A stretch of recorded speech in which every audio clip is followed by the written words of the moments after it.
You're only one amazing girl away from being the next guy that just cannot get over someone.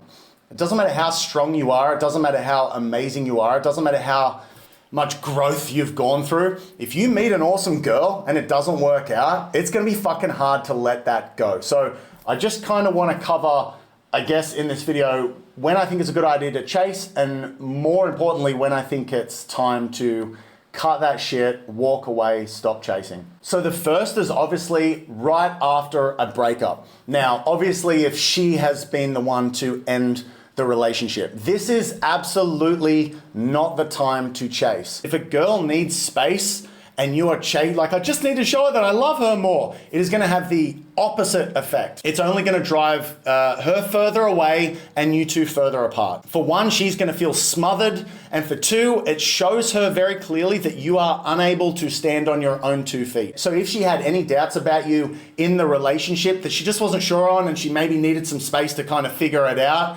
and you chase her and you show her this kind of insecure side of you, it's nails in the coffin, it's game over. The chances of you recovering that are very, very low. Whereas the chances of you recovering it, if you just say like, I understand, it sucks, you need some time, I'm gonna give it to you, go take that space. You might have to put on a brave face, as hard as it can be post-breakup. Some part of her is gonna be like, maybe you're a stronger man than she maybe gave you credit for. The other time to stop chasing, obviously, is if she's just not interested. Ask the girl out once, ask the girl out twice. If she's always busy, if she's flaky, if she's taken forever to get back to you. If a girl's asked you the same fucking question 3 times in the week that you've been chatting, you have to note these things. You have to note these like little things to detect like, where is she at? When you read a message, you'll have a gut feel. You just be like, she's not giving me much there.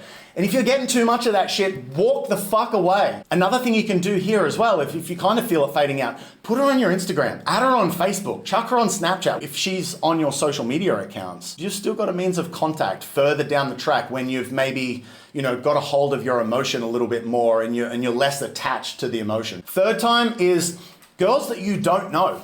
If you're chasing a girl that you've not met off Tinder yet, but you've been talking and you're chasing and you're asked about multiple times, you really have to remember, it's giving you an artificial reading of dating marketplace value. The girl that you're chasing might not even exist. She's probably got airbrushed photos. Her bio is, no one gives a fuck about her bio anyway. And the thing is on Tinder as well, most guys are getting so few matches that when one does turn around, just out of scarcity alone, it adds more value onto her than there really should ever be. If you met this girl out at a social event, at a party or something, she might just be that nice, cute girl. But now, because you've spent 2 weeks on Tinder and this is your first match and she looks kind of cute, your brain is gonna go into overdrive and you're gonna start chasing. Also, when to pull back on chasing.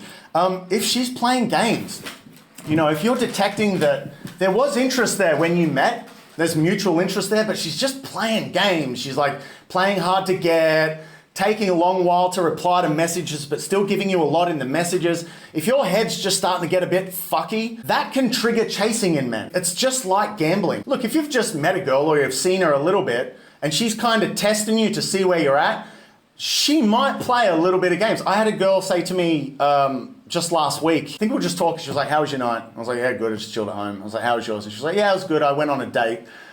Now, that's just baiting. That's not necessarily she's playing games or whatever, she's just baiting to sort of see where I'm at. You need to differentiate just general dating playfulness, I guess, and maybe the propensity for women to just test men and see where they're at in the dating sort of sector, versus playing games. Anytime that you feel like, I'm getting sucked into this, pull the fuck back, man. You also don't want to get sucked into this like, she didn't ask me anything, so I'm not going to ask her anything.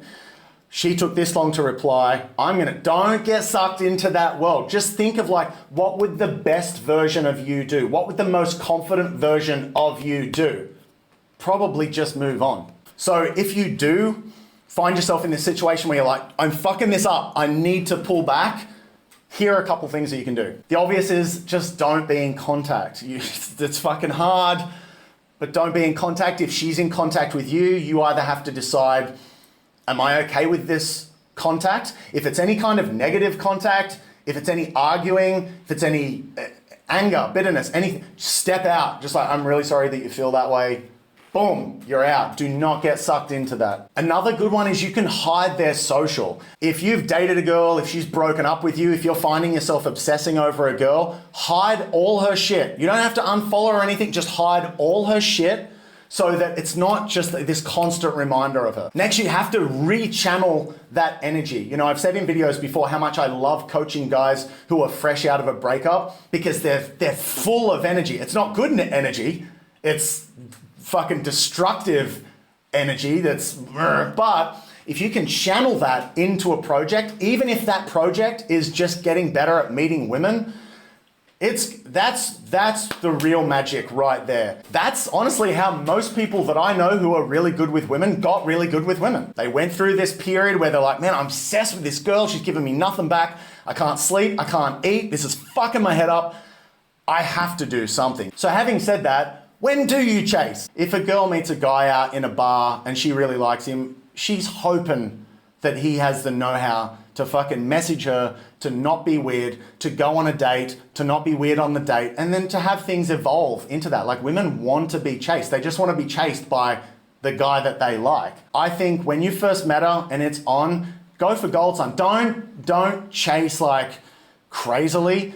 But you met her, you like her, show her, tell her, ask her out. And then if she's pulling away, if she's not giving you much back, then pull the fuck back. That's when you stop chasing. If you've chased for a bit, if you've tried, if it's not on, pull the fuck back. You need to know that your life is going to be absolutely okay without her.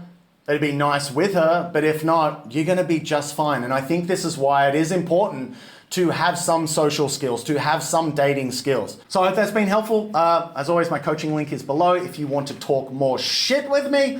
Have a great day or night, wherever you're watching this from.